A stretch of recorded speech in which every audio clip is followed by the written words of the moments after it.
I'm back again. This time, let's talk about daylight saving time. What is it, and why on earth do we spend our time twice a year changing our clocks?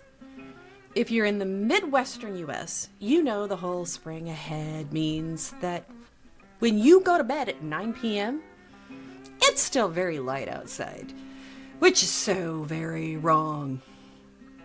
How did it start? Who started it? And why is it still necessary? Let's talk about it. If you're like me and you live in the US, you know that DST is a thing in 48 of the 50 states. Hawaii does not recognize it at all, nor does Arizona, save for the Navajo Nation, and I personally think that's because the Navajo Nation itself covers land that is not only in Arizona. I could be wrong, but that's just my theory, and I'm going to stick to it.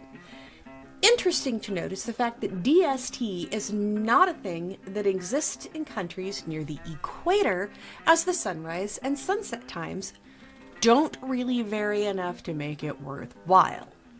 Of course, it's hotter there.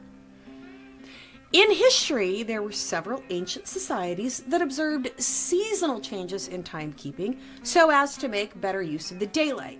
An example of this was the Romans, who used water clocks to accommodate the changes in daylight.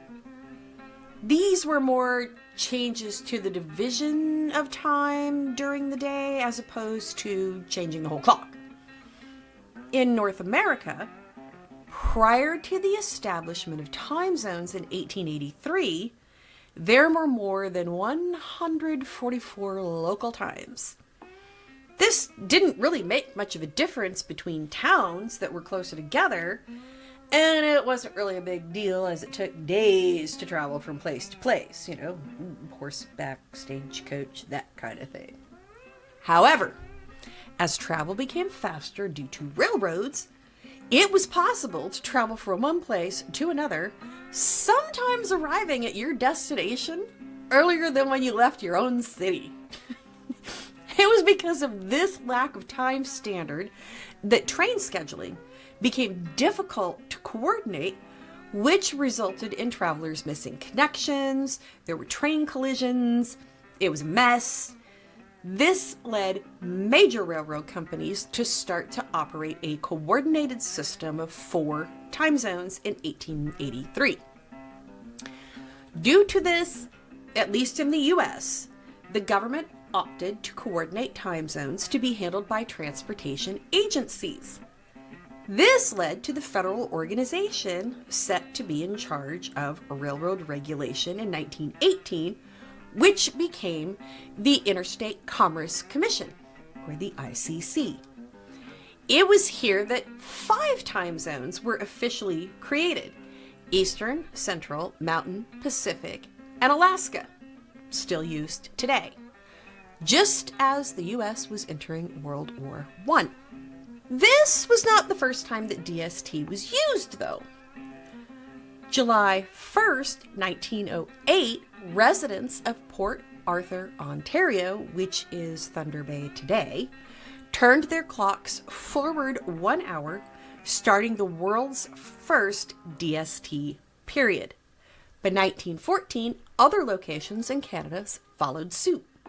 Regina in Saskatchewan started to implement it within the cities of Winnipeg and Brandon in Manitoba, following on April 24th.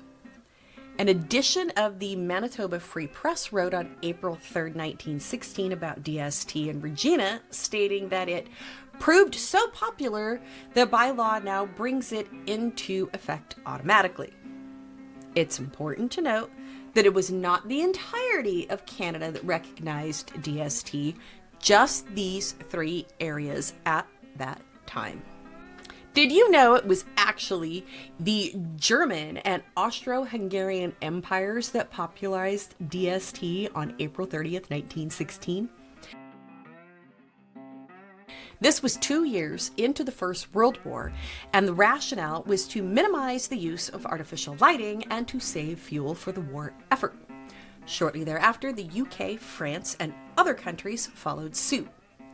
After the war, many of these countries just abandoned DST altogether and reverted back to standard time. Until the next World War, when DST would make its grand return. But who came up with this idea?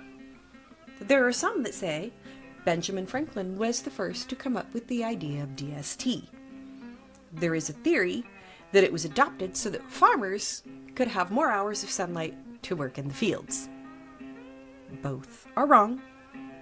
And if you're someone who actually likes DST, can't imagine that you are, you can thank George Vernon Hudson, a scientist from New Zealand, and William Willett, a British builder.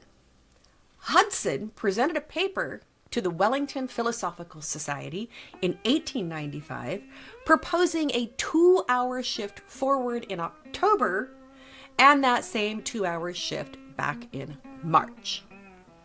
There was interest in the idea, but nobody followed through with it. In 1905, Willett, separate from Hudson, came up with the idea to set the clocks ahead 20 minutes each of the 4 Sundays in April, and then back by the same amount on the 4 Sundays in September. Can you imagine having to do 8 different time changes? Oh my gosh, that's worse than once a year that we currently have. Twice a year, sorry. No. It's too much. It's too much! The first DST bill was introduced to the House of Commons by Robert Pierce, a British member of Parliament, in February of 1908, based on Willett's plan. This bill was drafted in 1909 and presented to Parliament several times. The bill never became a law, as many people, especially farmers, really hated the idea. Willett passed away in 1915, a year before the UK actually started to use DST in May of 1916. It's unknown if he knew that his idea had become popular in Ontario 7 years prior to his death.